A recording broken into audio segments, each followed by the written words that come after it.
Let us continue this transmission with the continuance of your dialogues and questions, if you wish. Hello, beloved Bashar. And to you, good day. Just making sure you're all still awake. Speak up. Okay.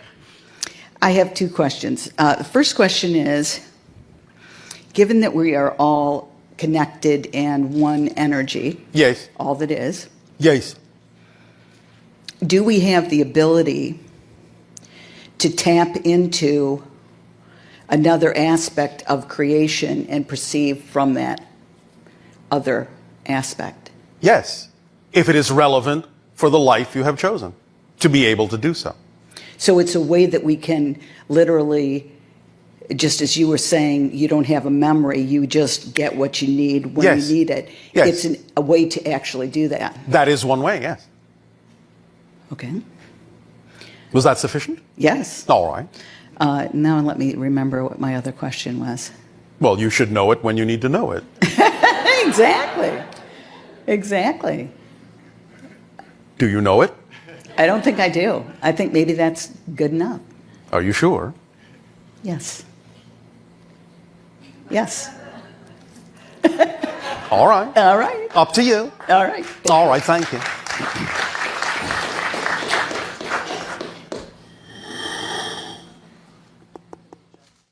Hello. And to you, good day.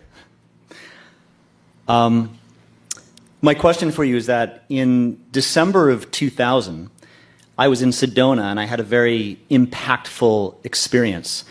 And while it was a lot of energy and light, it felt clear to me that it was alien in nature. Oh, all right. And I was impacted energetically and physically for weeks afterwards. Yes. My question is, you've said that your ship is above Sedona. It is. I'm not the only one, but mine is too. Thank you. And can you share with me if this was your people and what the purpose of this experience might have been? The Sedona vortex is a very good reflective dimensional energy window or mirror to help magnify or amplify whatever it is your intentional focus is about. So if you brought in the intention to upgrade your frequency, upgrade your perspective and your energy, you were given an opportunity to become sensitive enough to pick up on the energy that is always being sent to all of you from very high dimensional levels, but which you're not always capable of perceiving. But if you upgrade yourself sufficiently, fine-tune your senses sufficiently to be able to do so, then you can receive the kind of an experience that you had. So this was not necessarily from any particular alien group, but just the vortex itself?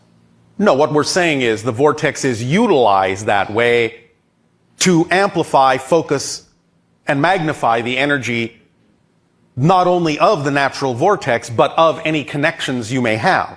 Therefore, those on the other end may be very aware of the fact that they are also intentionalizing your experience from their point of view, but at the same time, it's a co-creation. I see. Do you know who it was that may have been in contact with me through the vortex? You are connected very strongly to the hybrid race known as the Yael. The IL. Yes. Could you say a little bit about what my connection with them might be? Well, you have a counterpart in their society. And this counterpart, does he have a purpose in that society? She does. She does. Can you share with me a little bit about who she is? Well, it has to do with the agenda to ultimately allow the hybrid children that are eventually going to live among you on Earth to begin to acclimate to your society a little bit more. I'm not sure what to do with that. You can put it in your pipe and smoke it. I probably will. All right. I figured you might. Is there any way that I can make use of that information in my life presently? Of course there is. When you consider the idea we have shared with you, what kind of a feeling or state of being comes over you? When you think of her, when you think of that connection, when you think even back to the experience that you had, that's an indication of a state of being that is more representative of a more aligned version of you. And in using that as a symbol, as a reminder of what state of being to come from in every action that you take, that can assist you in your life in that way to allow you to be more efficient in your application of that energy in the direction of the things that excite you. Yes? Well, in that moment in 2000 in Sedona, it was a very bright, overwhelming... Yes, I understand. It doesn't mean that you have to absolutely recreate in the same way that experience, because you are a different person now. You will not necessarily experience it the same way. But every time you think back to that experience and remember what it felt like, you are in that energy. In fact, as we have often said, the trick of this situation is that you actually have to be in that state to even remember that it happened. So once you remember it happened, you're already in that state. Even if it feels different than it did before, you're in the version of that state that is now relevant for the person you are at this moment. Know that and come from that state in all that you do, and your life will be experienced more synchronistically. Does that make sense? More smoking? It does. I'm definitely going to need to listen to this recording. If you say so. I wouldn't suggest that you smoke the recording. No. I won't. Well, that kind of leads into my second question. Yes. Which is that, and this is a less formed question, it's a little vulnerable. A little vulnerable? It feels vulnerable. Well, yes. Does that mean weakness or strength? Strength. Thank you. I'm 45 and you're a whippersnapper. Thank you. And I really feel that deep evolutionary partnership has really eluded me thus far in my life, and it's something that's been a real missing, and it's something that I haven't fully understood. Yes. What is in the way? Maybe nothing. Maybe your assumption that you need that is in the way. Maybe. So the idea is fulfill yourself and then allow, not make, not force, not need, allow the reflection to come of the fulfillment you have created within yourself. I agree. Understand? Yes. That's how it works. Does my connection with this female counterpart have anything to do with my relationships in this reality? It does. And you can use it that way to create an energy state within yourself that is a more appropriate reflection of what it is you would be able to attract. Is there a particular practice that would serve that? I already gave it to you. Right. Anytime you remember the experience you had, you're in the proper state. Be in the here and now with that, and act from that state on all the things that are representative of your preserved self. Yes? Yes. All right. Does that help? I think so. And again, remember, any kind of practice is a permission slip, which you have the imagination to create for yourself, because the ones that seem most exciting in your imagination, any kind of ritual, technique, or tool that your imagination comes up with, is a direct line of communication to your higher mind telling you that the reason that you're attracted to think of it this way is because this is what would work with your belief system right now. Yes. So you have the ability to invent your own permission slips, remembering, of course, all the time that you are your primary permission slip. Yes. Because the permission slips aren't really doing anything for you except allowing you to believe that they are, which allows you to actually do what you need to do. Does that make sense? I think so. All right. Yes? The last question I have is simply, you spoke about how there are billions of realities happening simultaneously. Well, there's an infinite number of realities happening simultaneously. The billions was a reference to the idea of how many parallel realities your consciousness is passing through per second to create the illusion of time. Okay. So if time is an illusion... Yes. It's a real experience. Right. But mechanically, it's an illusion. Yes. What is all of that contained inside of? Nothing. Then what allows it to exist? Everything. all of the... Remember, the idea you are speaking of, the question you are asking, what allows it to exist is a question within existence. Yes. Existence is not subject to time. Time is subject to existence. So the questions of what allows it simply goes back to existence is what is. Nothing allows it, it just is. That's its nature, that's its quality, that's its property. It doesn't need to be allowed to do anything.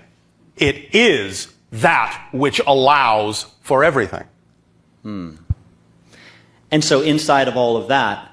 There is no real inside, but we understand what you mean. Within, yes. There's no within, but we understand what you mean.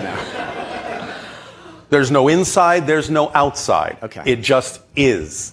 Remember, the discussions of these things are being discussed in linear space-time language. Yes. The truth of it is, there's really nothing there to discuss. There's nothing that can be discussed. You can discuss the symbols of it, but not the thing itself, because the thing itself just is. Doesn't require any discussion. It just is. Is this making some sense? Yes. And so is there still a question? There are multiple races. Are you talking about on Earth? Or throughout creation? Throughout creation. Yes, of course. And, for example, your race... Yes. Are there higher dimensional alien beings who are helping to guide your race? Absolutely. One of our primary guides is the non-physical consciousness associated with the star system of Sirius. And they're helping you evolve? Absolutely. Just as someone is helping them, just as someone is helping them, just as someone is helping them, and on and on and on and on and on and on and on, forever. So there is no end to it. Well, I'm done. Thank you. Oh, all right. I guess there was an end to that.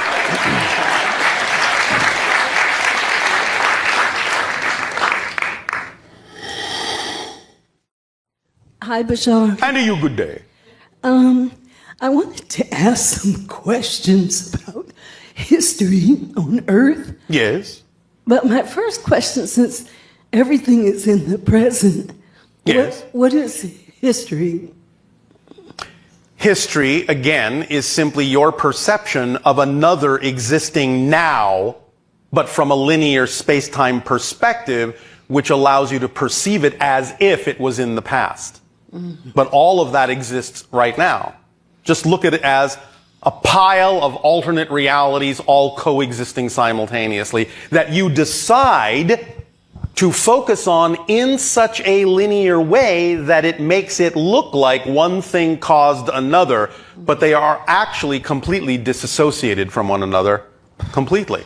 You're the one creating the continuity you call your history. And of course, remember, when you change who you are as a person and you change the reality you live in, you're changing your history as well. You may not always know that you have changed your history. Because if you are really creating a continuity of a reality and a new history that goes with it, the new history that goes with it will more likely than not, with a few exceptions, make itself appear to be the only history you've had in order to form a foundation for the reality that you're now experiencing. So 5 minutes ago, you may have had, literally, collectively, a completely different history, but you won't remember that because what you think of as history right now will seem to be the only history you've ever had. Is this making some sense? Okay, yes. I'm going to have to get the tape, too. All right. The question I had about the history of religion, Yes. gods and philosophy. Yes. Like, I know in ancient Egypt there were many gods. And then Well, there were many representations of the idea of all that is, yes. Okay, so in Africa also, like, Yes. there's, Well, they're all true. Because you cannot imagine something that is not part of all that is. So anyone who wants to say, well, this is a representation of God and this is a representation of God, both are correct. Okay. There's no contradiction there. Okay. So when in Buddhism, they talk about the gods of the sun and Yes. the moon and the stars. But again, you are creating representations, interpretations in your linear understanding of symbols that work for you to represent the vibrational energy of an aspect of creation that you're calling a god. It's just language. Oh, okay. And these exist. They all exist. Within ourselves also. Because we're all one, right? They exist, Within. yes. Again, The- everything exists within, just to use that word again, because there really is no without. Thank you, Bashar. Does that make sense? Yes. it All right. does. Thank you. Okay. Just one more thing I wanted to say. This Yes. voice challenge that I've been having for many years, I feel like through breath work, I'm learning more to heal it All right. through my breath. Then good luck on your process and congratulations for your challenges. Okay. Thank you, Bashar. Our love to you.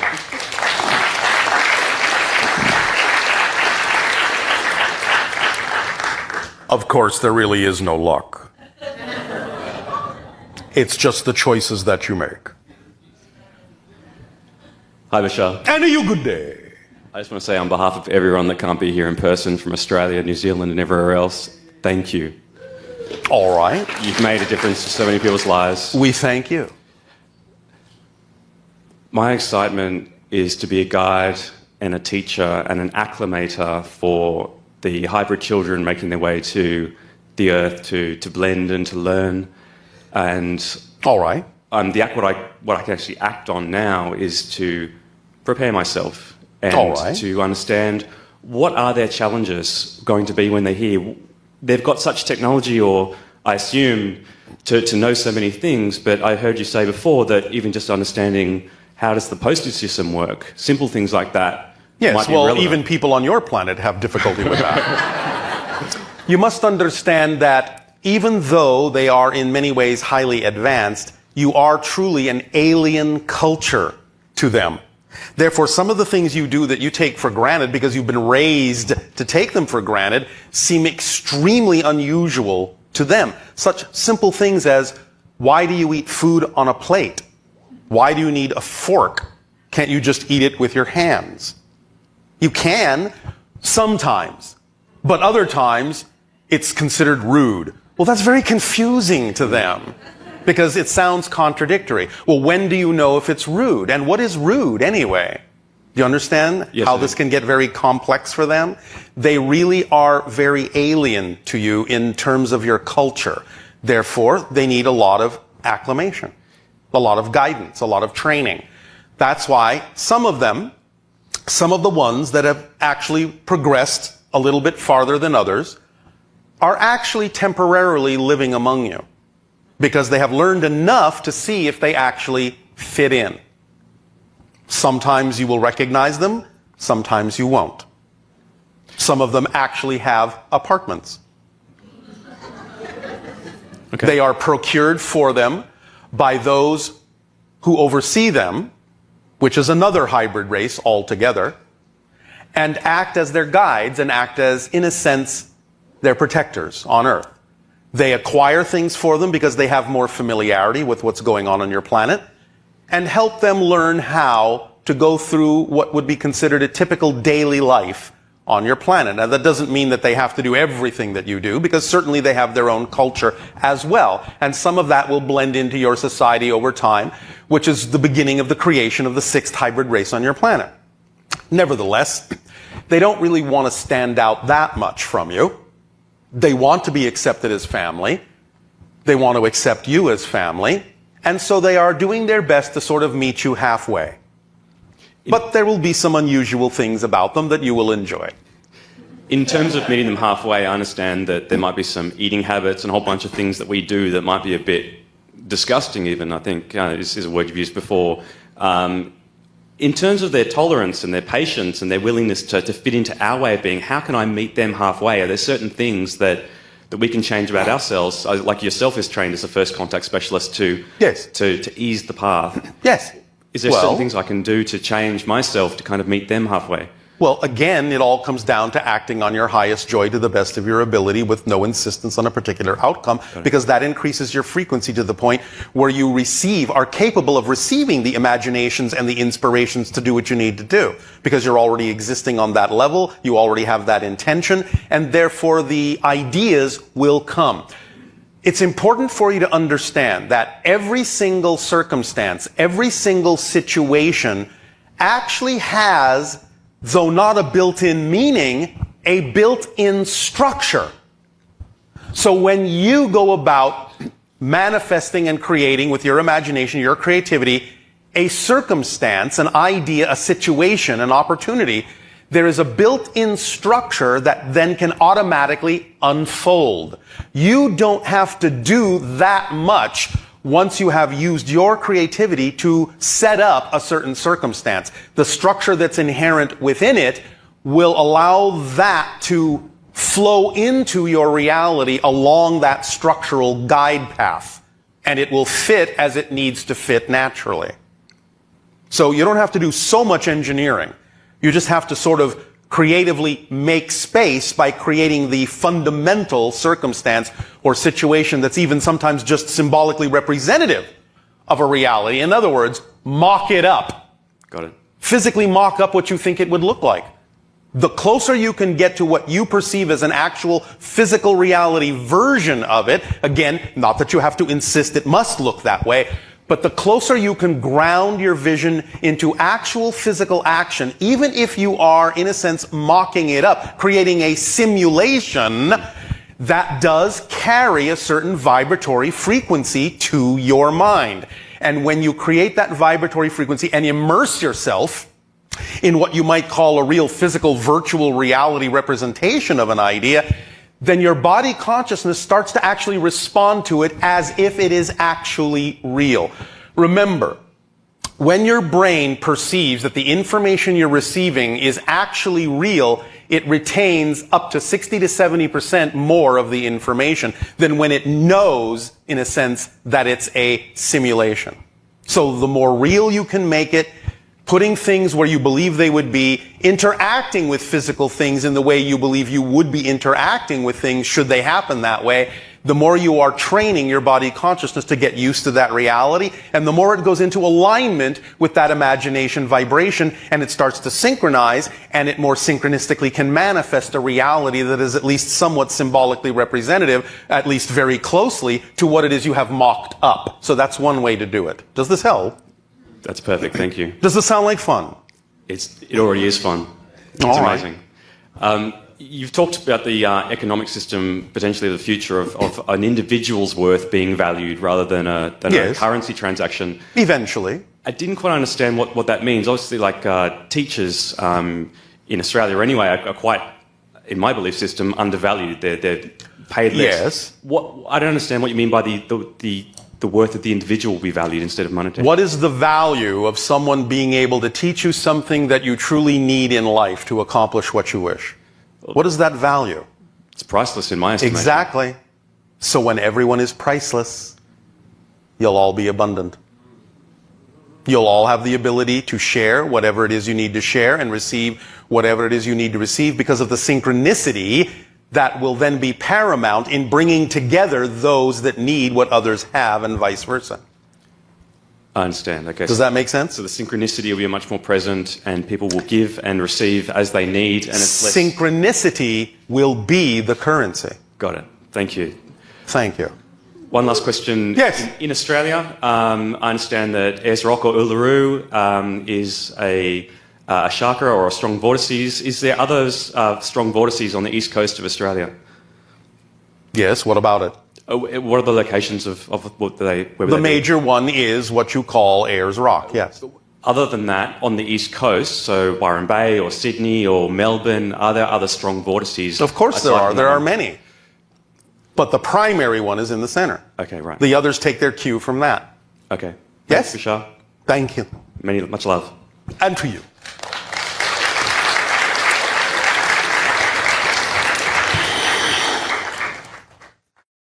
Hello. And to you, good day. This might sound kind of silly. Oh, all right. Let's But- hope so. Okay, good. Since I've just thought of saying this to you Yes.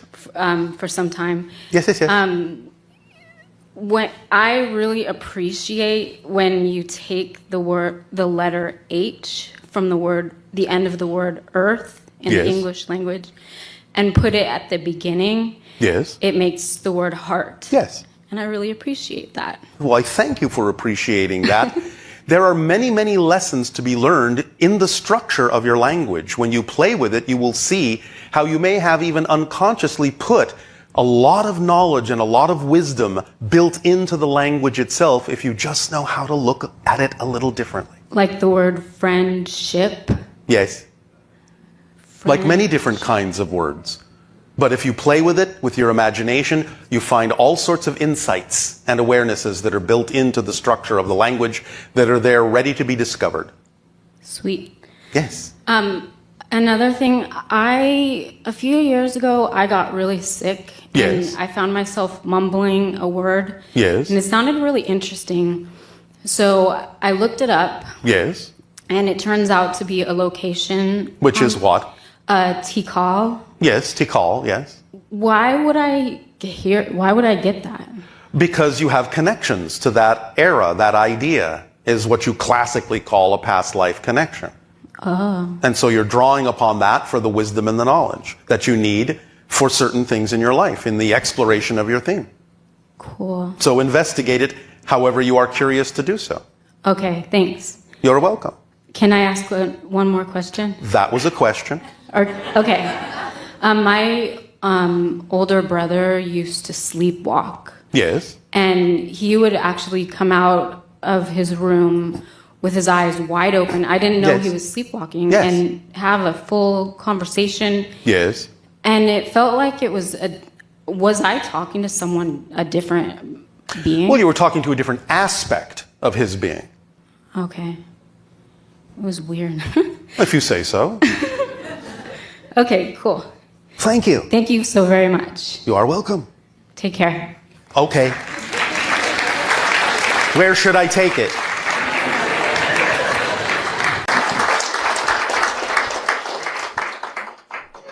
Hello, Bashar. And you good day.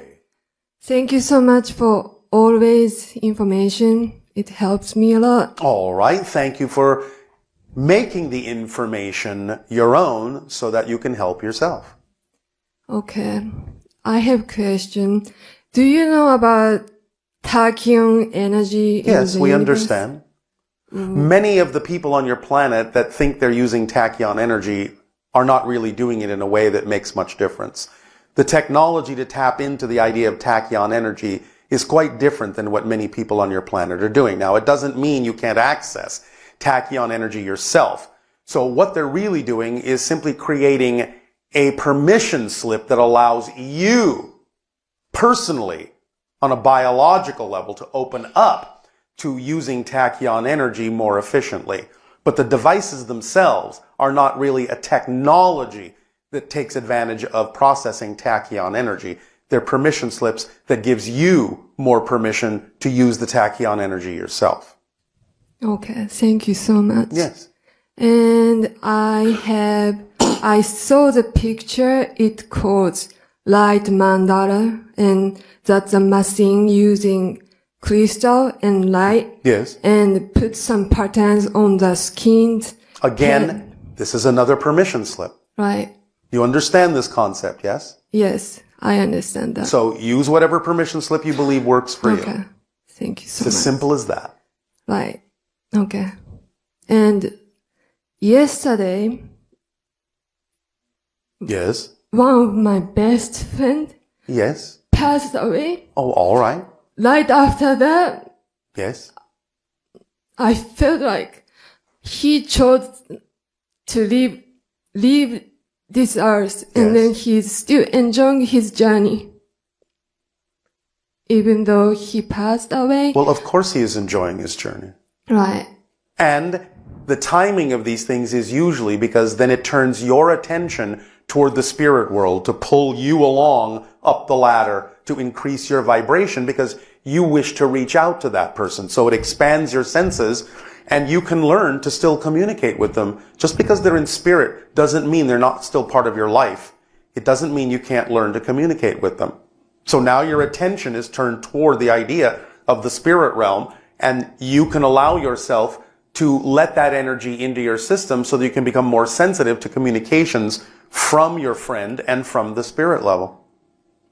Okay. This is often why people will die at certain times to bring your attention forward into the spirit world, because it helps you. It helps you on your journey. Thank you. You are welcome. Okay. And then Yes? I am dancer. Yes? I've been working many years as a dancer. Is this your excitement? Or at Yes. least one expression of it? Yes? This is one expression of your excitement? Yes. All right. Yes. And I'm following my passion. Yes? And so? And so many synchronicity happens. Yes, of course. That's what happens when you follow your passion. Yes. Synchronicity increases. Yes. And Yes? I just want to share my experience. Like Yes? before, I couldn't imagine I can eat and live and, Yes. being dancing, being artist. now and you then- can. Yes. Yes, well, thank you. Thank you so much. You are welcome. Thank you so much.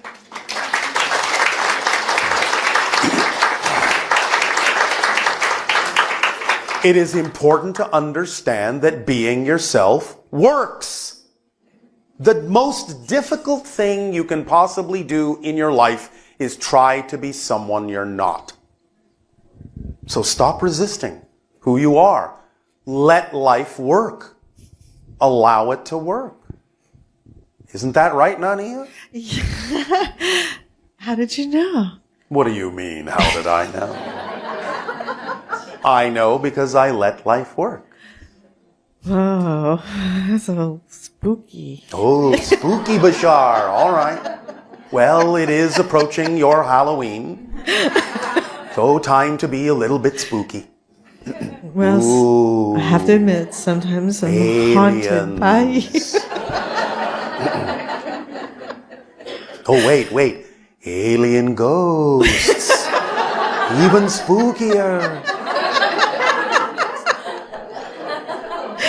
You're so funny. Oh, wait. Funny alien ghosts. All right, not so spooky. Yeah, spooky funny. Oh, all right. More spoofy. Oh, my goodness. Yes. So we have some Ustream questions. Yes. How do I stay calm during a contact experience? Yikes. When you are in the proper state, calmness will be automatic. It'll be part of the experience because you will be ready, truly ready. So it's built in. So how about all the people that get like freaked out and they run away? They're not ready. Oh, I see. So there's nothing you can do to stay calm? I mean... Yes, be in the proper state. And you already all know how to get into the proper state. Go to Arizona?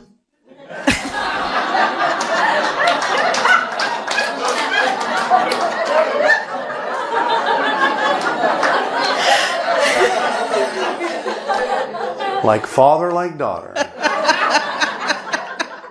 Now who's being spoofy?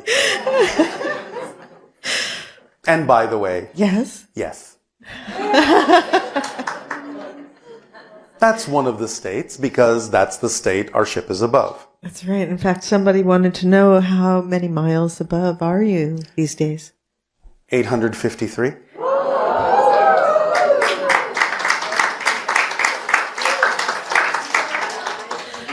You want me to go back up? Well, that's a good sign, isn't it? If you say so. Yes, it's a good sign. Thank you. I was just Let's see what else we have here. Do your people breathe in the same way that we do?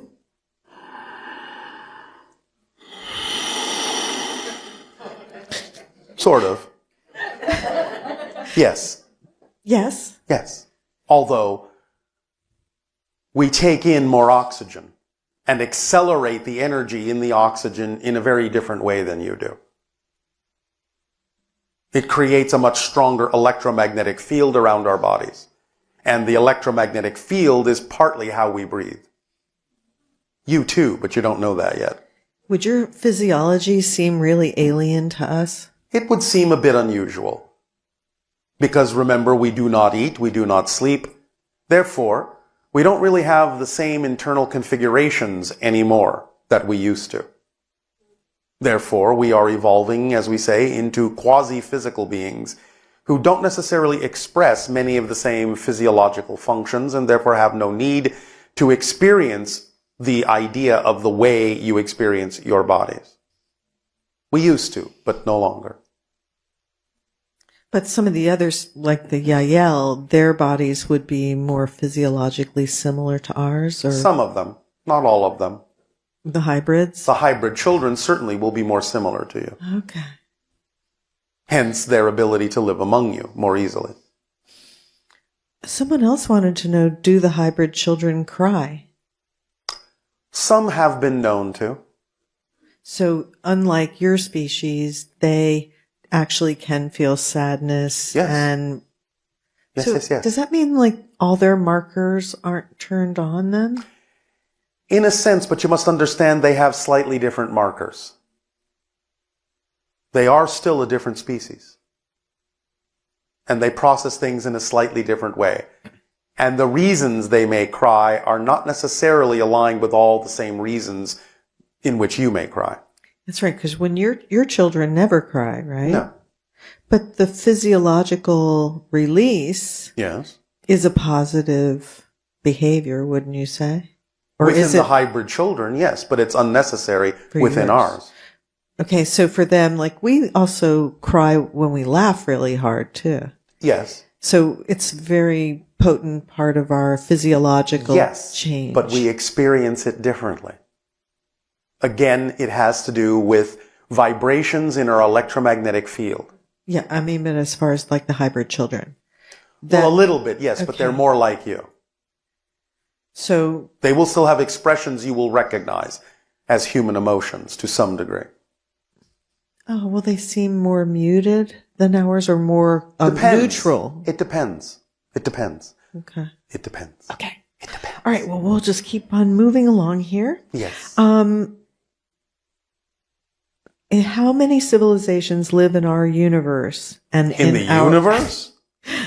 I just read the questions.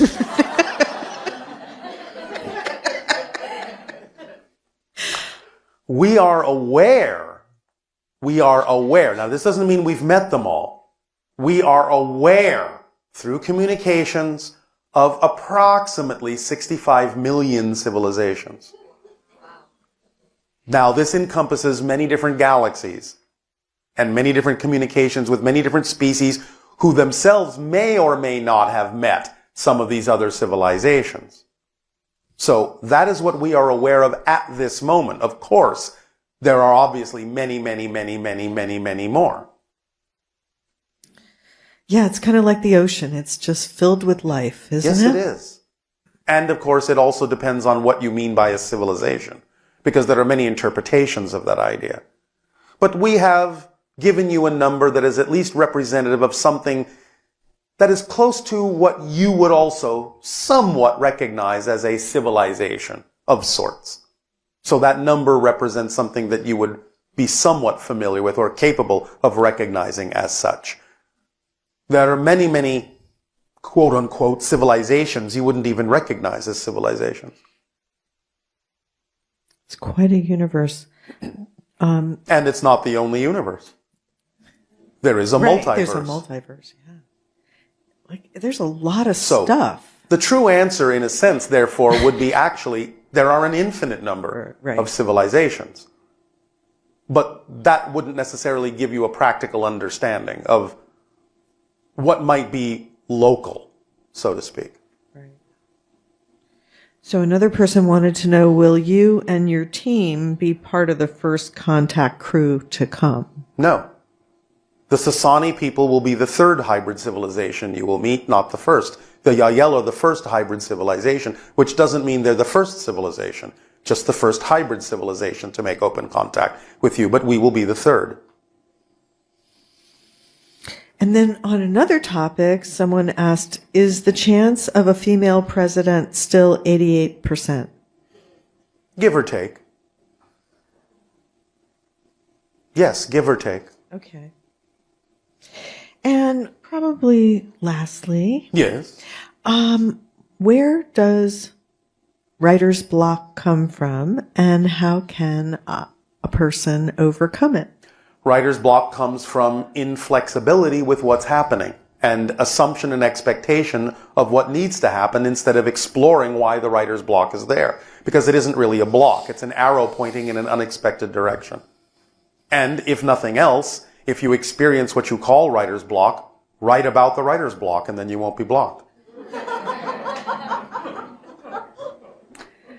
That's very clever.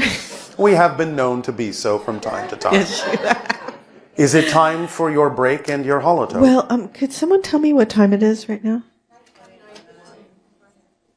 Oh, so actually, we have about 20 minutes left. If no, you're up you have for about it. 15. Okay, so how many names would you like me to pull? You may pull one at the moment. All right.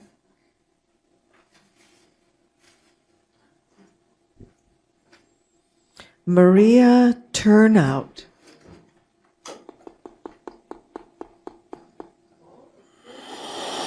Yes.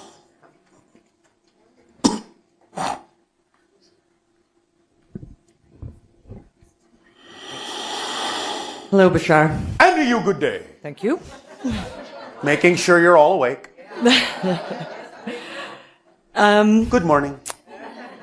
A couple of years ago now, it was an extraordinary night. It was just so beautiful. I was enjoying myself immensely. I'm driving over the hill down into the valley here in California, top down, and I look up. Your top was down? My top, my convertible. You said you were enjoying yourself immensely. My convertible. Oh, all right. And I look up. You have a convertible top. What does it change into? A convertible car. Oh, all right. Yes. I look up. Yes. And there's two massive globes in the sky. And I'm saying to my friend that was sitting beside me, look, look, look. And nobody seemed to see it. And I'm looking up and they're zipping up and down and around. And, and then as I'm saying, look, shoom, they shoot straight up and disappear. Yes. And this is quite common. And, but that week I became very, almost ill, and I very seldom become ill. Because you were processing higher level energies and weren't used to that yet. You had to stretch to accommodate them and get used to that frequency. There was some resistance just because of the way that you're used to thinking of these things. You just had to let go of the old paradigm, that's all. It helped stretch you out. Okay. And in helping me stretch out, how did that change me? It opened up new paths for you to expand your senses and act more in alignment with your true frequency. Okay. And so, what are you doing with that experience? A whole lot more research. Into? Higher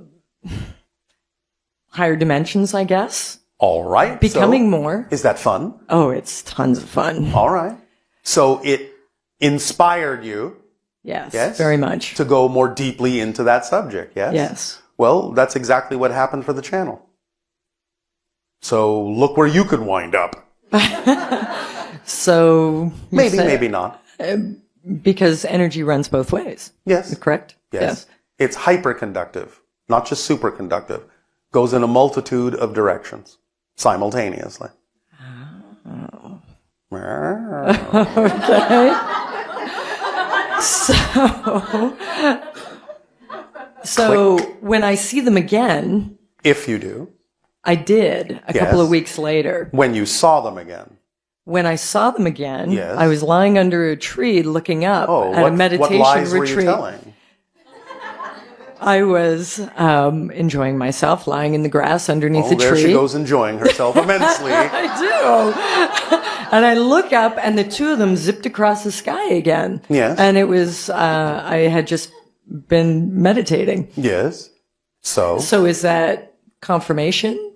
Well, again, the idea is that you allowed your frequency to allow your senses to perceive what to most people are invisible, because you're expanding your senses. If that's the experience you had, that's what it represents. So just keep doing what I'm doing. Just keep acting on your highest excitement and your senses will keep expanding appropriately. And Yes. related to that, maybe, Yes. maybe not. Yes, yes, yes. When I take pictures, with different cameras, Yes. this small green kind of orb, Sometimes your technology can pick up on interdimensional kinds of other energies. so It can be representative of a spirit. It can be representative of a probe. It can be representative of simply natural energy formations and phenomenology. It can be representative of many different things. You would have to take it on a case-by-case basis. okay, Does that help? it does. Anything else? Probably, but I just can't think right now. All right. Of Well, course. then please be off and enjoy your globes immensely. Thank you, Bashar. Thank you.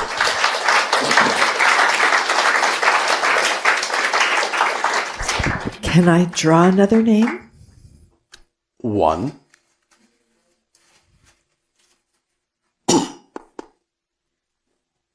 Aga la Magica? Come on now.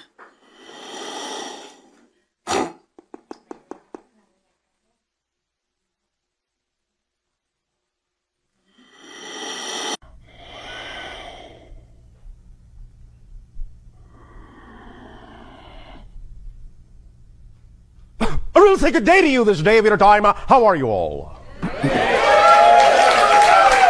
All right, now, first and foremost, allow us once again to thank each and every one of you and all of you together collectively for the co-creation of this interaction. Once again, each and every time you are willing to co-create these interactions with us, it forms a bridge, a link, and a connection between our reality and yours so that we can, together, more and more every day in every way, create a third new reality in which we can both interact in new ways. So we thank you for the gift that you have given to us of sharing. We would like to begin this idea, this transmission, this night of your time, by discussing something that we have labeled debunking the debunkers, talking about the gullible, the skeptical, the cynical.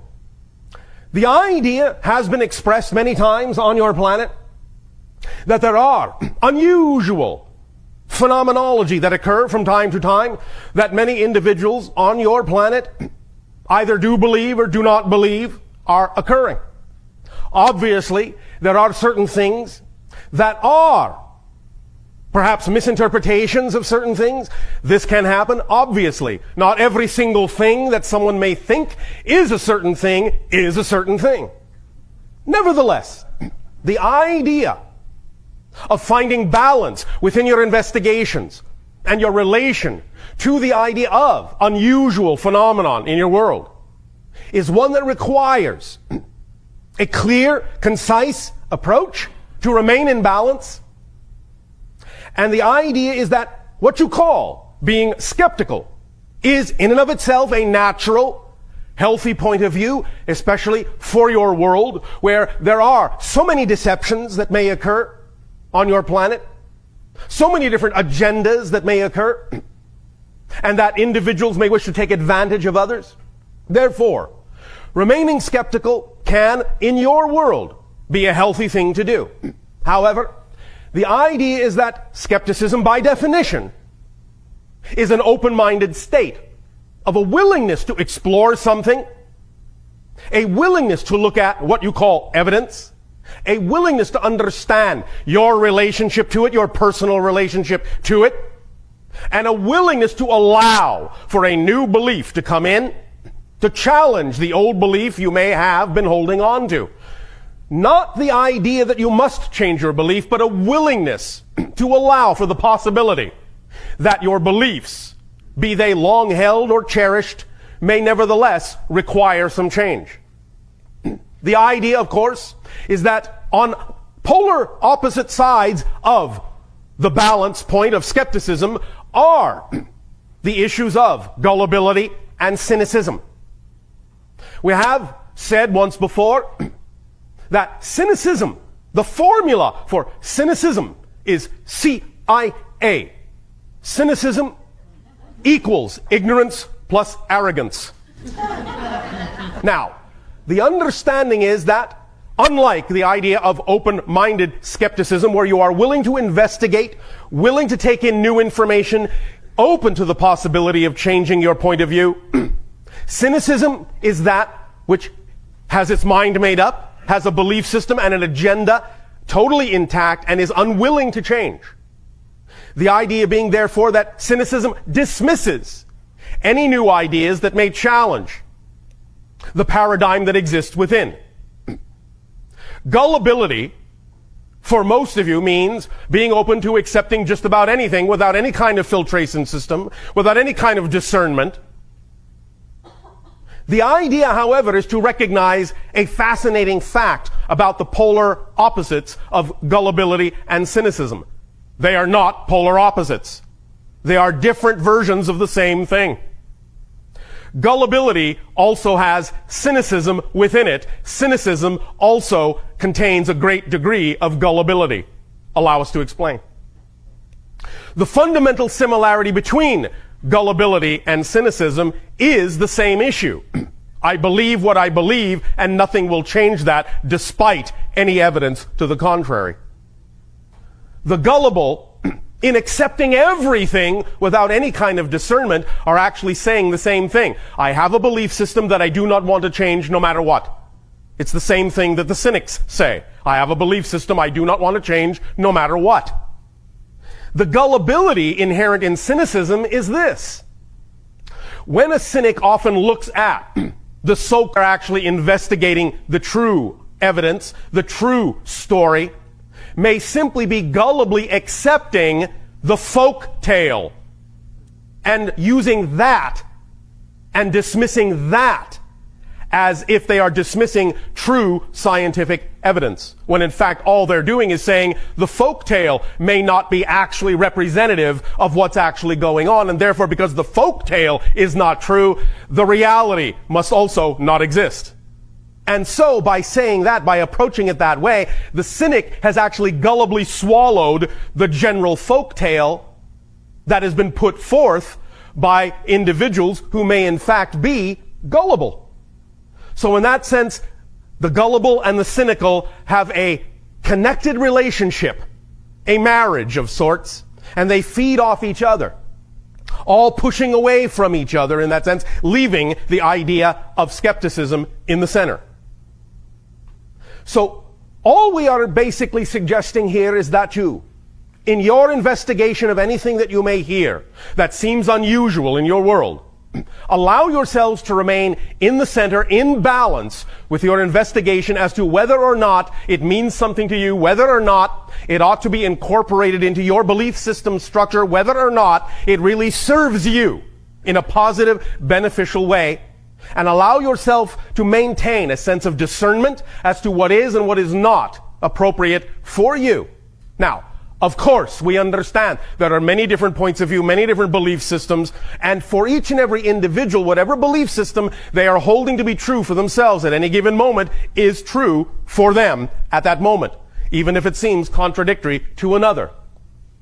But the only reason we are discussing the issues of gullibility and cynicism in this context is because very often the idea of those who are gullible and accept everything and those who are cynical and accept nothing often attempt to push that point of view on others. So if you are going to have a particular point of view that you believe is contradictory to anyone else's point of view, by all means, you are entitled to create that for yourself. But understand, you are not entitled to create that for anyone else.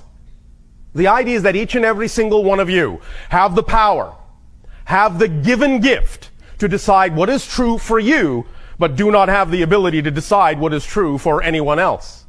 Therefore, in the idea of accepting what is true for you as being all well and good, the idea, therefore, of communicating it to another is where the idea of balanced skepticism comes into play, in that when you transmit information that you may feel is true for you and would never likely change, the idea of sharing that to be balanced always comes with the allowance that whoever you are sharing that point of view with does not in any way, shape, or form need to believe you. And that's not what it's about. Sharing the idea of a point of view is an opportunity to give someone an option to consider another idea, another belief, another point of view.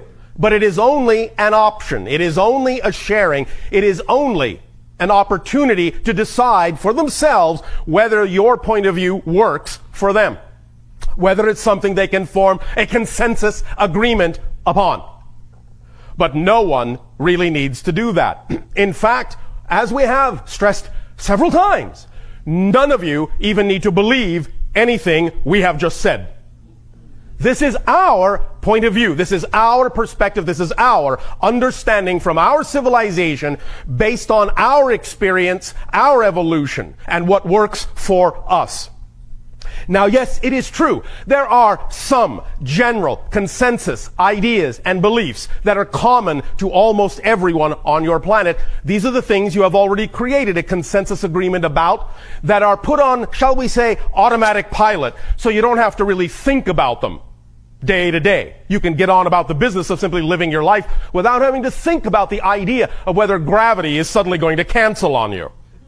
That's a consensus agreement that there is such a thing as gravity. Nevertheless, obviously, in this day and age of exploring consciousness and beginning to realize that physical reality is only an illusion and that you create whatever you are experiencing it to be, many individuals are beginning to explore and examine the possibility that gravity may not necessarily be such a given. That solidity may not necessarily be so solid.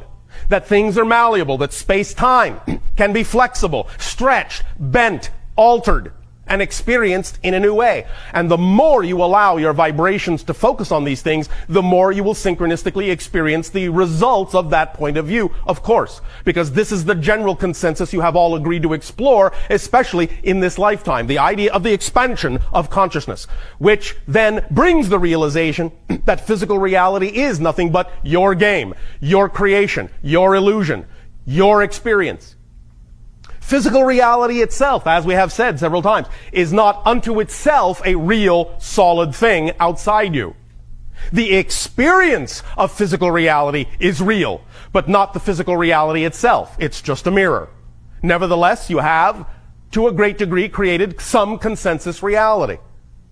But as that changes for several individuals, as there is created new points of view, and as there is consensus even among small groups about different points of view from the general consensus, new bubble realities are thus then created within the overall consensus agreement. As time goes on, as you proceed in your investigation of things that have historically been considered unusual, unbelievable, unreal, and start to find out that many of them in fact are real, are very believable, are in fact extremely experienceable by each and every one of you, you will thus then imbue the general consensus reality with more and more vibrations that are representative of more people's ability to see some of those unusual things actually come to pass, come to fruition, become more concrete, more stable, more experiential. That will happen over the course of time as you create time to exist. But nevertheless, in this transitional timing that's going on now on your planet, when each and every one of you are really busy about the experience of deciding what is true for you and what kind of a reality you really wish to experience your life to be, as you redefine yourselves, find out what you have been labeling things as and change those labels to suit the idea of your true, natural, joyful selves, which is available to you all without exception. As you go through this process, all that we are suggesting to you that has worked for us is that you allow yourself to be open to the possibility that as you adopt new beliefs, that those beliefs in and of themselves are no more capable of becoming concrete than you wish them to be, and that they themselves are always open to change as you gain new understanding and new perspectives of yourself as an aspect of creation. So, if you wish to experience the idea of gullibility and accept everything, as you say, willy-nilly, that's your choice. But it will allow you to take a longer time to create for yourself the ability to discern what actually works best for you and what does not. If you wish to create the idea of a cynical point of view, be our guest. You are entitled to create that if you wish. But again, from our experience, we simply caution you that it will allow you to create more time in which to create the reality of your preference. Only the balance point is the thing from our experience that allows you to create the reality you prefer in an ever flexible, ever changing, rapidly accelerating manner. So it's up to you to decide what you prefer. Doing it slowly, doing it quickly, doing it in between at a pace that is comfortable for you. It's up to you. But recognize simply that all of it is your creation. All of it. And that every point of view is valid, but there are always consequences to the choices you make, mechanically speaking. Of course, many of you understand that when we say consequences, we are not discussing the issue of punishment or anything like the idea of negative judgment. We are simply talking physics, mechanically. There is always a reaction to every action. And therefore, it's about gaining more discernment about what the consequences are mechanically for every action that you take, for every stance that you take, for every state of being you choose to be in. The idea, therefore, is to allow yourselves to recognize that you can make choices that will determine what kind of experience you have. And if you are not enjoying the experience you are having, you can allow that to change by making different choices. It's really as simple as that. I know that for many of you it doesn't seem to be that easy because you have a difficult time figuring out how to get in touch with what choices you're already making that are creating the experiences you say you don't want. But nevertheless, it's actually a relatively simple thing to do. All you have to do is get in touch with the thing that you are using to define, the label you are using to define any particular experience that you are having. And once you get a handle, as you say, once you make transparent the label you have been using, whether consciously or unconsciously, to define the reality that you are experiencing, it will become clear why you have been experiencing the things that you have. Because as you label a thing, so thus then does the consequence issue therefrom and give you that experience. What you put out is what you get back, as we have said many times and call the third law of creation. Therefore, balance is the key, literally, that will unlock all perspectives to you and give you the discernment to decide. Even if it's through the auspices of figuring out what you are not, to decide what it is you truly prefer to be. Many people on your planet will take that route. They will explore many things. They will find that it will allow certain kinds of negative experiences to happen in their lives, but that may simply be their way of exploring what they are not to more clearly define what they are. And when you choose to go from the darkness to the light, in that sense, when you choose to balance yourself out, then by having gone into the darkness to define what you are not, it may be that much simpler for you to define what you are and that much easier to go into the light and create realities of your preferential choice that are in alignment with your true core self. Is this making some sense to you? Yes. All right. So, the idea, therefore, to simply sum up the issue of debunking the debunkers is to pay attention to the fact that when individuals seek to debunk, they are often themselves simply afraid to look at new ideas, new things. When an individual is also gullible enough to accept everything without discernment, it is also the same issue. They are afraid to see something else that they think will be something unacceptable, something distasteful, something to be feared. You may have that experience, but none of it is empirically true. There is nothing to fear in anything that you will discover. Every single thing you will investigate, every single thing, the deepest fear, the greatest joy, every single thing that you will investigate, you will always, I guarantee you, discover simply more of yourself, more of your true core being, because that's all there is to discover. However, as we said, you do not need to take our word for it. We know it works from our experience, and many of you know it works from your experience. All of you have the ability to experience it for yourselves, and we will leave it up to you to choose to do so if you wish.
Say good day to you this day of your time. How are you all?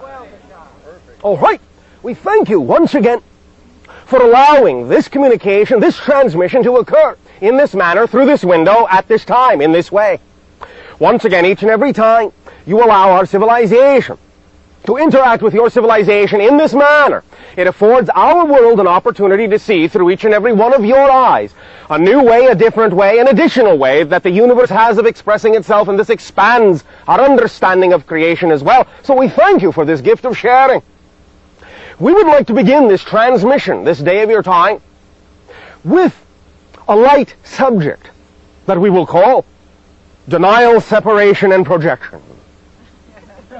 Now, the idea is to understand that negative belief systems, that is, belief systems that may be incorporated into your personality, into your consciousness, that are, shall we say, against the grain of your true self, out of alignment with your true self, out of alignment with your joy, out of alignment with your love, in alignment with your fear, belief systems of that nature, for lack of a better term, let's term them negative, mechanically, because negative energy separates, segregates, compartmentalizes, as opposed to positive energy, which integrates and makes whole. That is the mechanical definition, positive and negative energy. Belief systems, then, that your personality may have been fed since childhood, that may still be with you in your consciousness, may allow you then to experience the idea of fear. And in experiencing the idea of fear, it brings with it many times an inability to recognize what is going on in your consciousness. It has, in a sense, separated you from awareness of yourself. And thus then, when you encounter circumstances and situations in life that may interact with those belief systems, or more euphemistically, as you put it in your language, that push your buttons, you then may find yourself, rather than being aware of what the belief is that is causing the reaction within you that is negative, you may simply go into the idea called denial, which is simply lack of awareness of yourself. And you may then, because you are compounding the negative energy, go into further negative energy, which would be separation.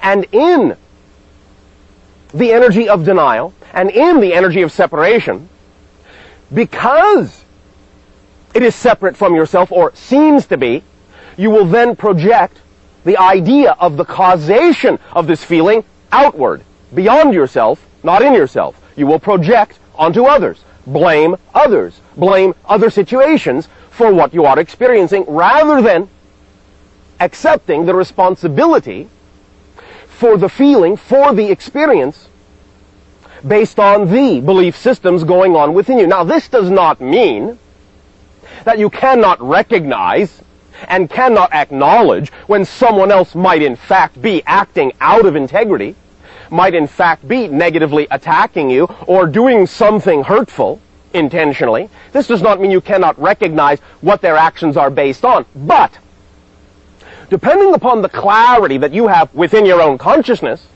depending upon the level of awareness you have about what belief systems you yourself have bought into, you can, regardless of anyone else's intention, you can utterly determine the effect you experience in your life. You do not have to react to any given situation or circumstance in any particular way. You can decide how you will use the information, how will you use the idea in your lives, how you will integrate the information. You can decide to experience it in a positive way, to get a positive effect out of it, regardless of what they may have intended consciously or unconsciously. All you have to do, first of all, is recognize that if you do start to react and attack back, that is simply the mechanism of separation, of projection, based on denial or lack of awareness of the negative belief systems that you may have bought into that are perched within your unconscious self. All you have to do is get in touch with what those negative definitions, those fear definitions, might be. The idea, thus, then, is that this concept, this three-part concept, denial, separation, projection, is another tool that you can use to give yourself a moment of pause in any circumstance and to be more consciously aware of what the choices are for you in terms of how you will interact and how you will respond rather than react to any given circumstance, and thus allow your life, your energy, your experience of the interaction, of the event, of the exchange, to be one that works for you in a positive way, again, regardless of what anyone else's intention, consciously or unconsciously, might have been.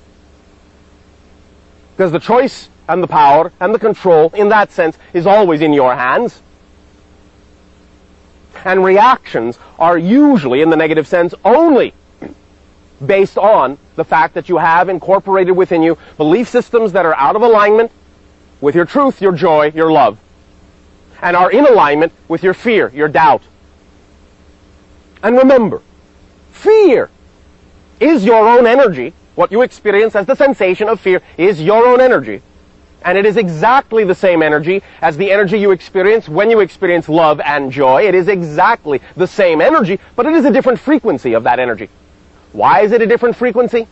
Because when you flow or channel your energy through your personality, through your consciousness, and your consciousness has a negative belief system within it that it's out of alignment with your truth, that energy will be experienced as the sensation you call fear. When you experience your energy or channel your energy through positive belief systems, you will experience the same energy as the frequency of joy and love. But this is also a very powerful tool, because it can help put you in touch with where you're at, what kind of belief systems you have.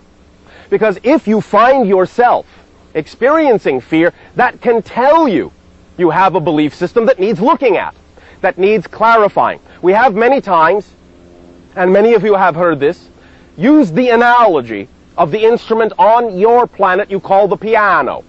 If you are playing a wonderful song that you love, and all of a sudden you hit a flat note, a sour note, you do not run away from the piano screaming, vowing never to play it again, usually. You will simply say to yourself, that key needs to be tuned, to be brought back into harmony with the rest of the keys. That's what fear is. It's simply a flat key. It is simply letting you know you have a belief system that your energy is channeling through that results in this frequency. If you want to bring that key back into harmony with the rest of your beliefs, then use it to find out what kind of a belief system you would have to believe, what kind of idea you would have to buy into, what kind of perspective you would have to hold to be true in order to experience that kind of a reaction. Once you use your fear in that way, it will automatically transform, more or less quickly, into curiosity and imagination. And you will be able to use that energy to delve into yourself and find out what that belief system is, and then change it into a definition you prefer, which then, by doing, will automatically replace the old one.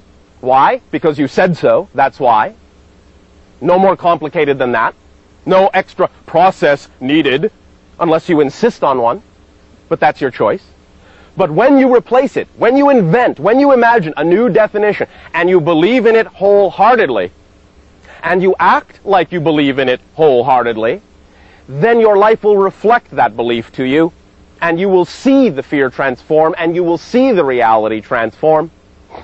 But again, I remind you, as I always will when this point comes up, it must be an unconditional change. You must change the belief because that's who you say you are, not because of what you think it will get you. Yes, I will be happy if this happens. I will be happy when this happens. Yes, I will change my belief because I know it will change my reality to look like this or look like that. That's conditional. It needs to be unconditional, which means you need to change the belief and live in the state you prefer to live just because that's who you say you are, even if nothing else were to change. You see, the mark, the measure, the symbol of whether or not you have really, really changed is that you start to respond differently, more positively to what's going on outside around you, even if what's going on outside around you stays the same. It is not the mark of change that your outside world changes. It will, but only after you don't care if it does. That's the paradox. You have to change for change's sake, for your own sake, because the change is representative of simply who you are, and that's it. Not because of what you think it will do, or who you think it will change, or what you think it will get you. That's conditional, and this whole idea is about unconditional love, first of yourself, because if you don't love yourself unconditionally, you can't love anyone else really. And then the outward expression of that unconditional love toward your life, toward everyone in your life, toward everything and everyone and all that is. This idea also goes hand in hand with a side concept we would like to address that we would like to call ground floor spirituality. The idea is to keep your spirituality simple, obvious, evident, plain, everyday, immediate, here and now. Not allowed to get too lofty in the sense of moving away from physical reality. As you simply live your physical life to the fullest and be who you are as best as you can be, you will become, in a sense, more aligned with your spiritual side. You will elevate your vibration, your frequency. It's not about detaching from physical reality. It's about incorporating and integrating spirituality and physicality into one all-embracing life, embracing action, being, doing, saying. An example. There is, in the structure that you are all now sitting near, what you call the building, in what you call one of the upstairs bathrooms, there are 3 signs. One sign says, the greatest thing is to learn to know oneself. The other sign says, a prayer for serenity, asking for serenity to know what you need to accept, courage to change things that can be changed, wisdom to know the difference. Most of you are familiar with that. But the third sign says, put only toilet paper in the toilet.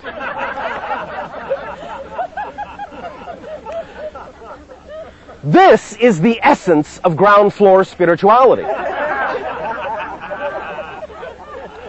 That which belongs to that which belongs. that which is correct for that which is correct and appropriate. To a Zen master, the third sign would be the most spiritual sign.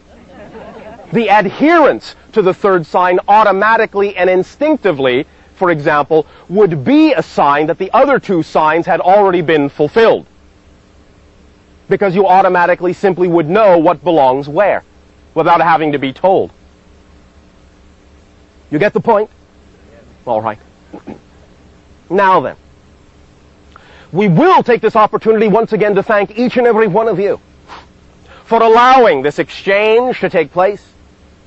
And once again, in return for the gift that you are giving to our society, I ask in what way may I now be of service to you. You, good day.